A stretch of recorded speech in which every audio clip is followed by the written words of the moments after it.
Let me tell you a bit about the legal process for becoming married here in Australia. Now, this is a general and brief overview.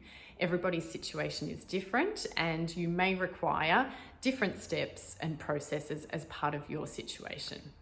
So, in a nutshell, the first step that we take together is to lodge your notice of intention to marry, also known as a NOIM.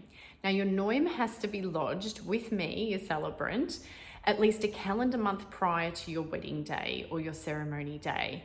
And that date is inflexible. It's written into the Marriage Act. It's not something that I can move or change. If it's not lodged within a calendar month of your wedding day, you cannot legally marry on the day. That's why we do this NOIM process as one of the very first things that we do together. Now, this NOIM form is you declaring that you are who you say you are, so you're declaring your identity, and you're also declaring your eligibility to marry. So by that means that you are over 18, not married to anyone else, not related in a way that you're not allowed to be related under the Marriage Act, and also that you're consenting. And so that's what you're declaring, you're legally declaring on that NOIM form. Now, I send the form to you. I also give you instructions and guidance as to how to sign it in the presence of an authorised witness and send it back to me so that it is lodged.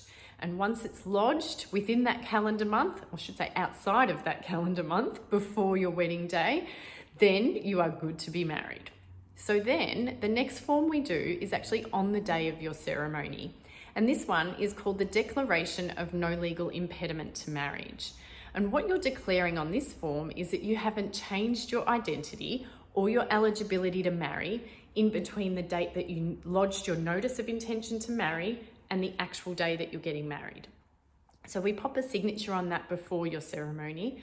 Then during your ceremony, there's 3 certificates that we sign that are your marriage certificates. So there's the really nice copy that you take with you that has the beautiful writing on it. That's your marriage certificate that you take on the day. And then there's 2 digital copies, one that I keep and one that I send to Birth Steps and Marriages Victoria to register your marriage with them. Once your marriage is registered after your ceremony, I let you know, and I also give you instructions on how to obtain your registered marriage certificate that Birth Steps and Marriages Victoria issues.